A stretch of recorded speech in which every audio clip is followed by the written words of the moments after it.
mengikutinya dan dikawal oleh hulu balangnya Pekik Nyaring.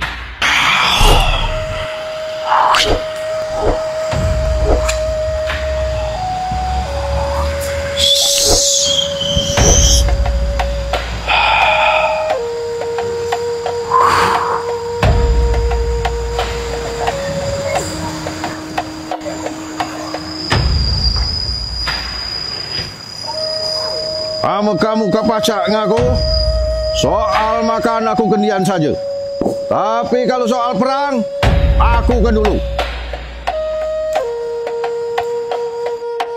Serta diikuti oleh penasehatnya Ketip Bahuyan. Merantau dari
anak cucung dari Puyang Mijan Tunggal.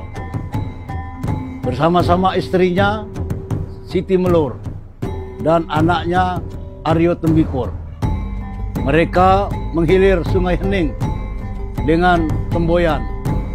Apabila jala ditabur di darat mengena kancil dan di air mengena ikan, maka dia akan bermukim dan membuat perkampungan di sana.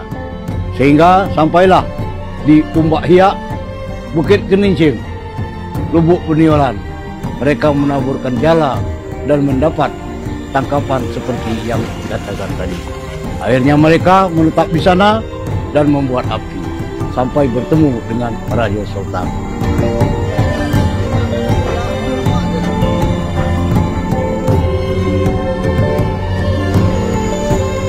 Dek, sepertinya kita akan menetap di sini. Baiklah Mas, kalau memang itu keputusan Mas, adik nurut saja.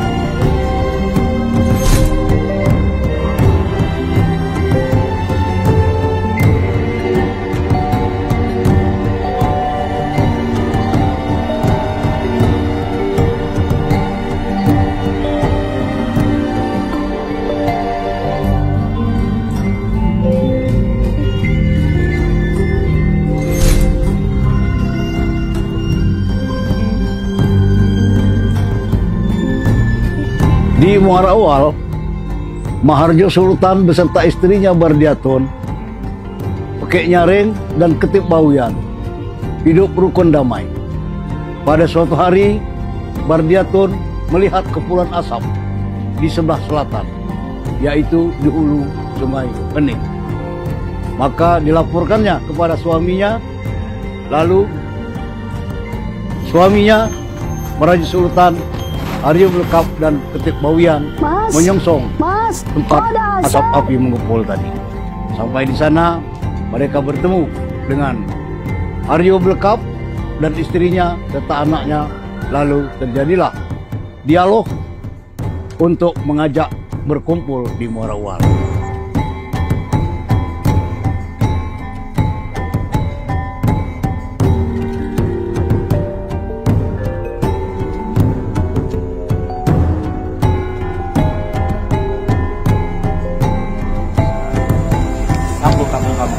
Aku nih Aryo Blekap, ini biniku Lor, ini anakku Aryo Blekap. Asalku dari Lambor. Kami ini rencana membuat pemukiman di sini. Karena pagi tadi kami ini jalan Kiai ngena lampam, kami hidahat ngena napo. Makanya kami nak buat pemukiman di sini. Kenapa kamu tinggal di sini? Lagi bukit, lagi gincing. Kumbak hiak nganyuka. Lubuk penyulan, labi nimbul. Lemaklah kita tinggal sama-sama.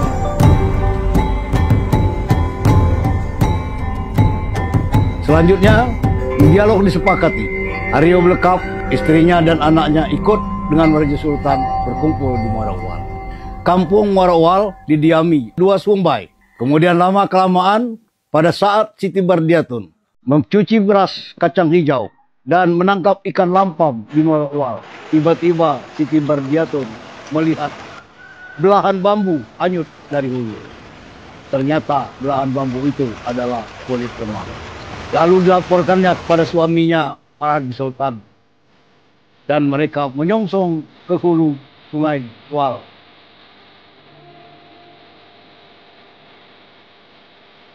Mas, aku dapat kulit lemah. Hanya lah ini yang kulit lemah. Nanti masih ada timur di situ. Jalan, maju kita taruh di.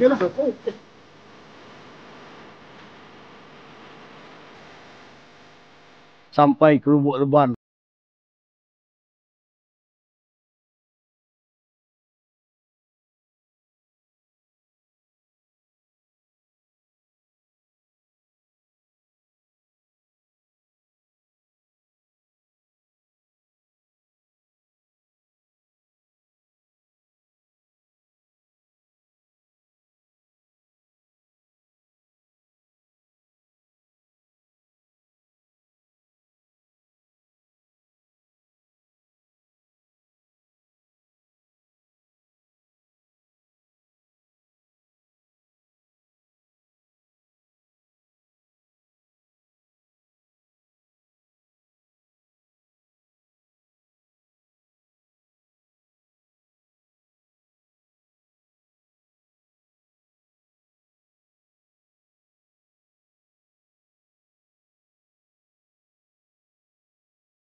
Maka tersebarlah ke seluruh penjuru bahwa di Muara Ual ada Puyang 3 Sumbai yang bijak dan bestari. Mereka pandai bergaul dan pandai agama Islam. Ketip Bahuyan banyak murid-muridnya dan akhirnya Ketip Bahuyan meninggal di daerah Lubuk Hening di sebelah utara Keban Agung. Maka tanah tersebut dinamakan Lubuk Bahuyan, berasal dari makam Ketip Bahuyan. Oleh karena itu, maka berdatanganlah puyang-puyang yang di sekitar. Kedatangan mereka inilah yang dinamakan berkeban. Saat sebelum berkeban, mereka bertiga Sumbai mufakat bahwa Muara Ual diubah namanya menjadi Tangguh Iman. Karena Puyang Ketip Bahuyan selalu mengajarkan agama Islam untuk jenjang menuju keimanan. Sehingga Muara Uwal berubah menjadi Tangguh Iman, dan akhirnya karena para puyang-puyang sekitar berkeban ke Tangguh Iman, maka sepakat mereka Tangguh Iman juga berubah menjadi Keban Agung. Karena yang berkeban, yang meminta petunjuk dan saran kepada Puyang Tiga Sumbai adalah orang-orang agung, orang-orang ternama. Makanya daerah ini diganti namanya dengan Keban Agung. Artinya tempat berkumpulnya orang-orang yang ternama. Kemudian daripada itu, mereka juga mengajar bersama-sama dengan Syekh Abdullah di daerah Buluran, Lingga, Desa Lingga. Dan mereka mengajar di sana. Selanjutnya, Pekek Nyaring yang tadi sebagai hulu balang ditugaskan untuk menjaga di dua sungai yang berbatasan. Di sungai itu ialah Sungai Embawang yang berasal dari Embau Uhang atau Embau Uang, berarti Embawang. Di Embawang itu ada pangkalan hulu dan pangkalan hilir tempat Pekek Nyaring mandi. Pekek Nyaring akhirnya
urbanisasi, transmigrasi masuk ke Keban Agung ini. Yang tadi desa yang kecil, sekarang ini telah menjadi desa yang sangat luas.